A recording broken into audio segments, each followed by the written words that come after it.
سلام. بریم ادامه داستان. فقط این اولش بگم این داستان خیالی هست و من به هیچ جایی وصل نیستم.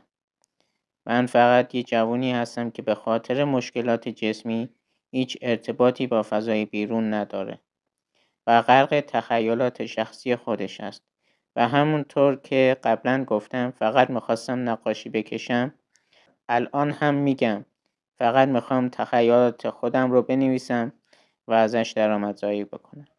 وقتی تو نقاشی دیدم که نازنین رو در حال هل دادن خودم کشیده بودم، خندم گرفت و دیوانه‌وار بلند بلند میخندیدم. نمیدونم چرا، شاید از فکرای مسخره تو سرم. خواستم جلوی خنده‌هامو بگیرم، خودم رو کنترل کنم، ولی یه دفعه سرم گیج رفت. دستمو گذاشتم رو میز که نیفتم، اما احساس کردم خیسه. انگار خون روی انگشتام پخش شده بود. پلک زدم. دستمو آوردم بالا، با دقت نگاه کردم. ساعدم بریده بود و بخیه‌هاش پیدا بودن. خون خوش شده دورش رو گرفته بود. ترسیدم. از جام پریدم. سرم زنگ میزد. انگار داشتم میافتادم زمین. دستمو به دیوار گرفتم. تلو تلو خوردم تا دستشویی. جلوی آینه روشویی ایستادم. نفسم تند بود. به خودم نگاه کردم ولی انگار خودم نبودم. نازنین اونجا بود. چشماش پر از خشم بود. زل زده بود به من. انگار میخواست بگه دیگه نمیتونم ساکت بمونم. وحشت کردم. یه قدم پریدم عقب. کمرم خورد به دیوار. پلک زدم. نازنین غیبش زده بود. فقط خودم تو آینه بودم. بعد دستامو نگاه کردم. سالم بودن. هیچ زخمی نبود. به خودم گفتم توهمه. فقط توهمه. ولی قلبم داشت از سینه میزد بیرون. تمام بدنم درد میکرد. نشستم رو زمین، نفس عمیق کشیدم. یه دفعه صدای مبهمی تو سرم پیچید. مثل زمزمه یه نفر که نمیفهمیدم چی میگه. به این فکر میکردم چرا همیشه دچار توهم میشم و خودم رو با خیالاتم محدود کردم. همیشه تو ذهنم یه فیلمنامه مینویسم. بعد خودم و نازنین رو تو نقش‌ها و موقعیت‌های مختلف تصور میکنم. پولدار، فقیر، تندرست و قوی یا مریض. و نازنین گاهی جای خواهر، دخترم یا معشوق است. و حالا هم نمیدونم چیه.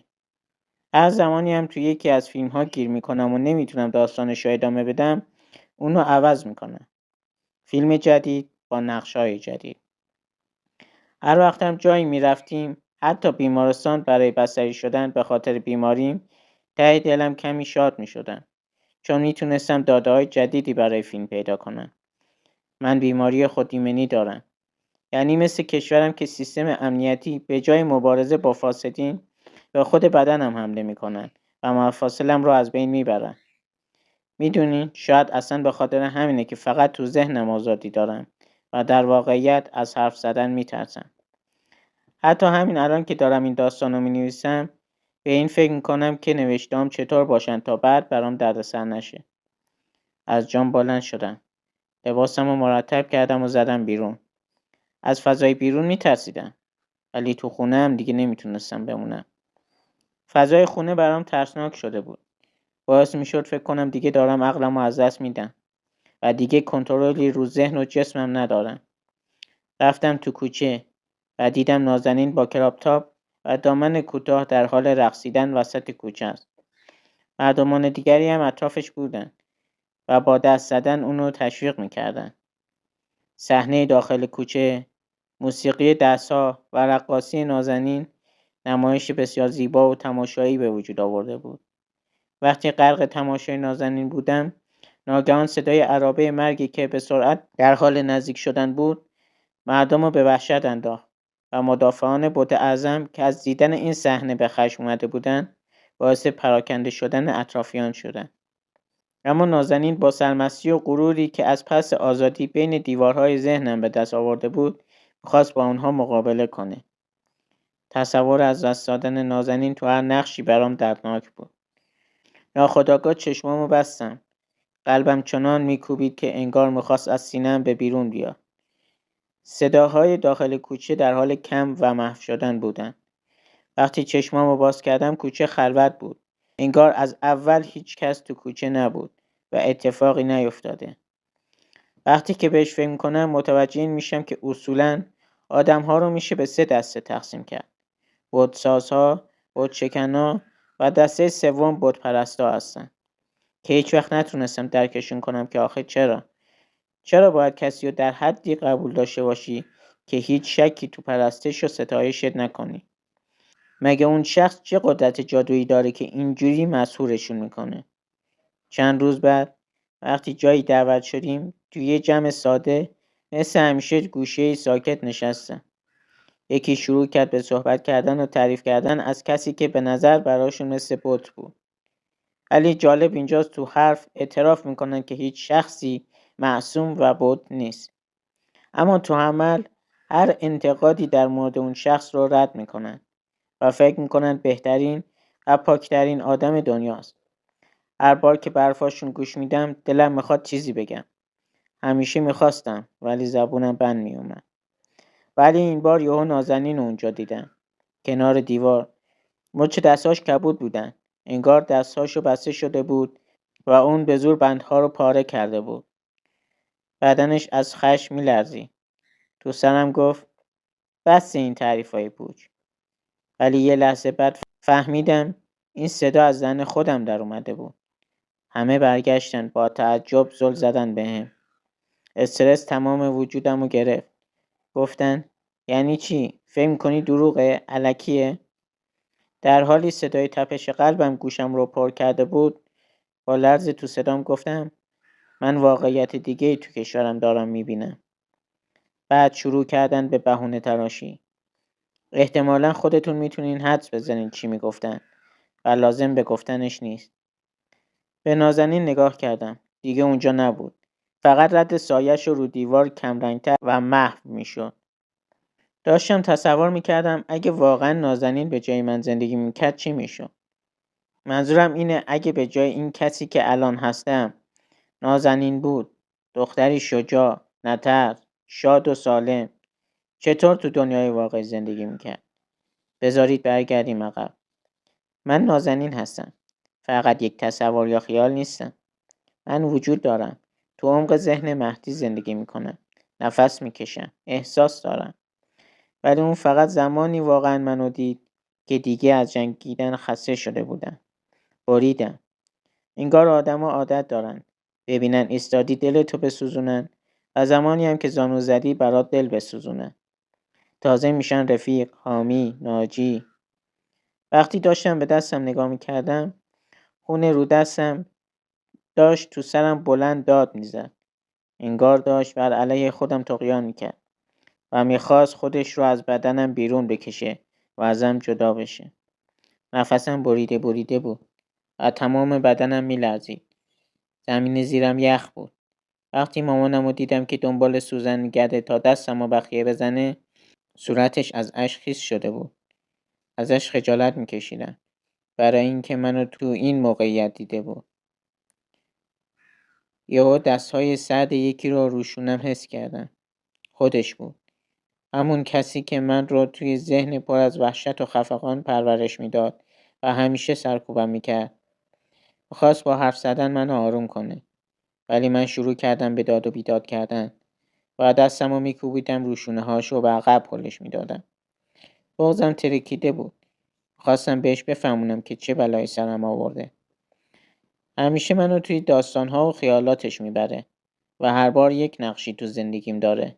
یه بار جای برادرم هست، یه روز پدر و روزی هم پارتنر. توی خیالاتش زندگی فوق‌العاده‌ای دارم و بهترین آدم تو زندگیم هست.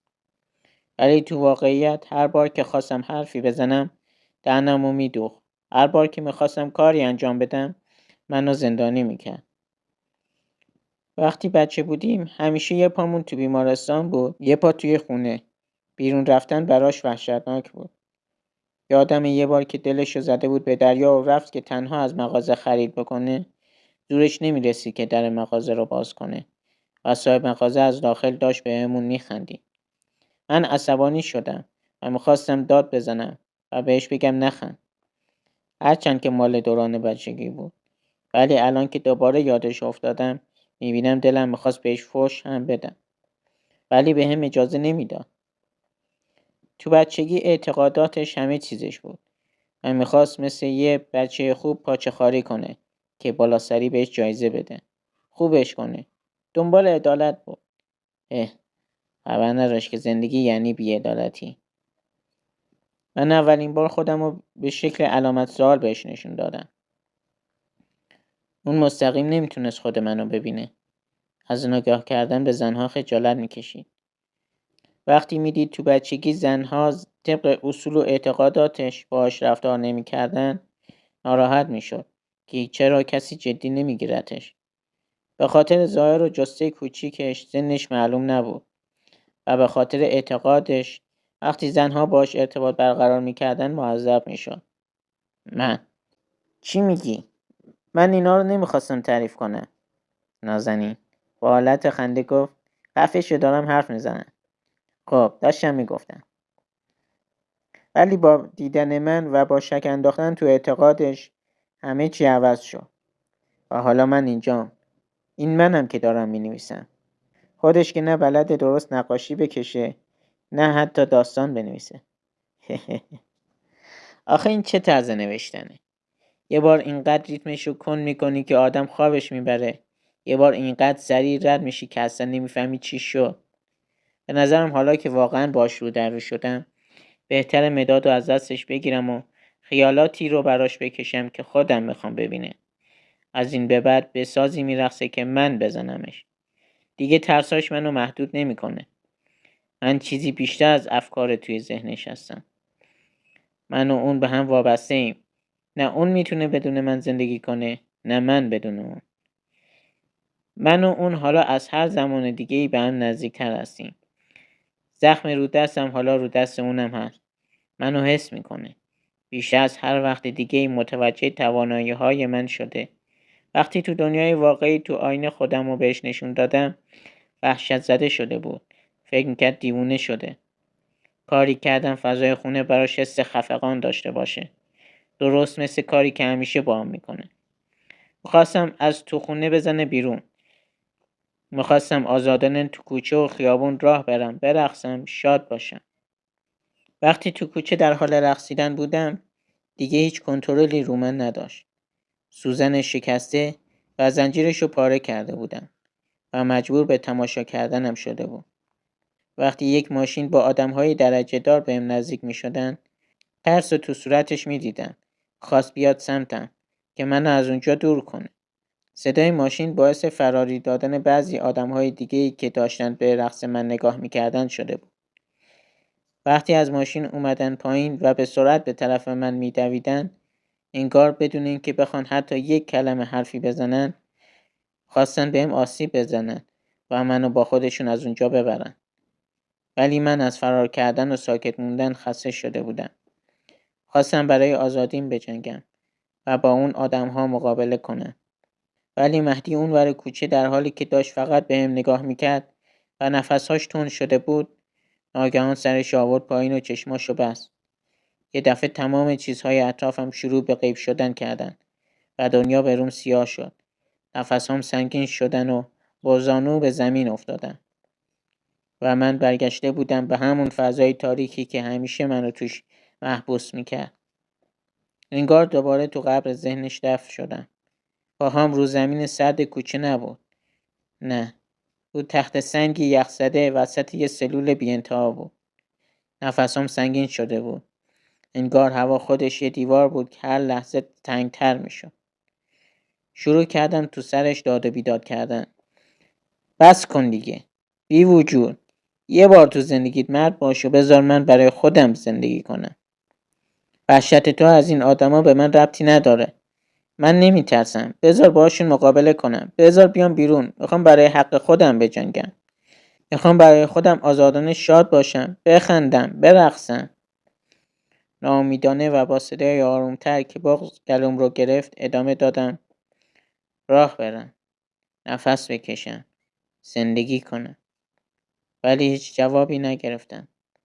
صدای فریادهام به خودم برمیگشت. ناگهان فشار و سنگینی زیادی دور مچهای دستم احساس کردم.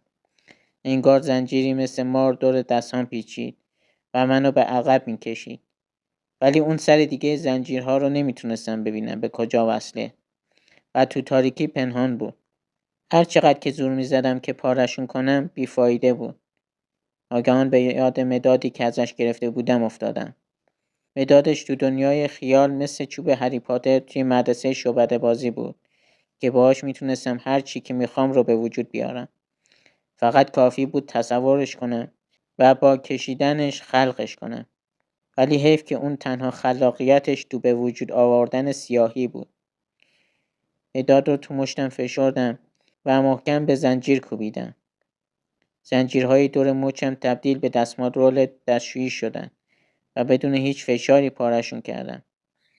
مداد رو مثل یه خنجر تو دستم گرفتم تا دیوارهای بلند اما پوشالیش رو جر بدم. وقتی مداد رو به دیوار کوبیدم، زمین زیر پام لرزید. نوری بین سیاهی و خلأ بیرون اومد و صدای به به به گوشم میخورد.